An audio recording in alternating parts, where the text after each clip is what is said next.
Hi friends, welcome back to our channel our colourful Chronicles. ఈరోజు Sarath city మాల్లో ఉన్న toys R Us స్టోర్కి వచ్చామండి. యాక్చువల్లీ స్టోర్ కని రాలేదు, మేము వేరే పని మీద వస్తే ఇది కనిపించింది. ఇది మా కిడ్స్ ఫేవరెట్ స్టోర్ అనమాట. యూఎస్లో ఎక్కువ ఇక్కడే షాపింగ్ చేసేవాళ్ళము.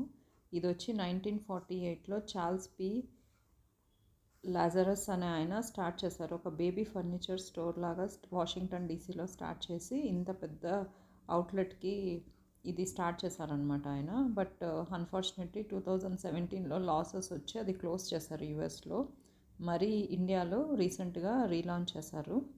యాస్, వీళ్ళకైతే ఫేవరెట్ అండి. లెగోస్ అని డిఫరెంట్ వెరైటీస్ ఆఫ్ టాయ్స్ అని ఇక్కడ దొరుకుతాయి.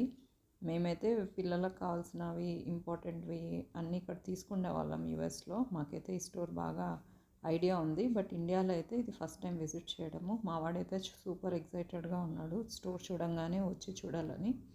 బట్ కాస్ట్ అయితే నాకు యూఎస్తో పోలిస్తే ఇక్కడ కొంచెం ఎక్కువ అనిపించింది. మేబీ రీలాంచ్ కాబట్టి కొంచెం ప్రైస్ కూడా ఎక్కువ పెట్టి లాంచ్ చేస్తారేమో. I don't have any idea. But compare to USA నాకైతే కొంచెం ఎక్కువ అనిపించింది. ఇక్కడ చూడండి different types of toys, puzzles, Legos. ఎక్కువ లెగోస్లో డిఫరెంట్ ఉంటాయన్నమాట.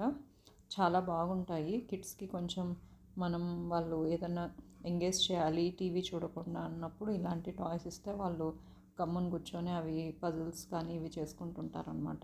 ఇక్కడ చూడండి వాళ్ళ మైల్ స్టోన్స్ అంతా మొత్తం ఒక స్టోరీ టైప్లో క్రియేట్ చేశారు.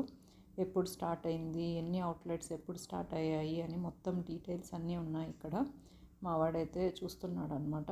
ఇక్కడ చూడండి విత్ ఇయర్స్ ఇచ్చారు. So this is the nice way I feel to represent the mile stones. Store అయితే చాలా బాగుందండి. If you want to visit and if you have any requirement, పిల్లలకి నార్మల్ ఇలాంటివి అంటే రొటీన్ గేమ్స్ కాకుండా లేకుండా రొటీన్ టాయ్స్ కాకుండా కొంచెం డిఫరెంట్ టాయ్స్ కోసం మీరు చూస్తుంటే toys R Us is the best option. ఇంకొంచెం వీళ్ళు ప్రైస్ తగ్గించి డిఫరెంట్ రేంజెస్లో గిఫ్ట్స్ కానీ టాయ్స్ని ఇంట్రడ్యూస్ చేస్తే బాగుంటుంది అనిపిస్తుంది. ఎందుకంటే ఇప్పుడు మావాడు ఇవి ఫ్లైట్స్ కానీ ఎయిర్ క్రాఫ్ట్స్ కానీ ఇంట్రెస్ట్ అనమాట. వాడు ఒకటి పిక్ చేసుకున్నాడు. అది 18,000 చేంజ్ ఉందన్నమాట. 18,000 చేంజ్ టాయ్స్కి పెట్టడం అన్నది ఐఎమ్ నాట్ సో ఇంట్రెస్టెడ్. యూఎస్లో అయితే నాకు తెలిసి 100 ఉండేవి. అక్కడ కూడా ప్రైజెస్ అయితే ఇక్కడ నార్మల్గానే వేరే స్టోర్తో కంపేర్ చేస్తే టాయ్స్ R Usలో ప్రైజెస్ ఎక్కువే నాకు గుర్తుకుంది.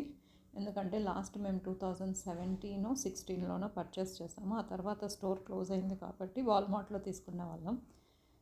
But if you are looking for a different type of toys R Us is the best option. Please to visit, please subscribe.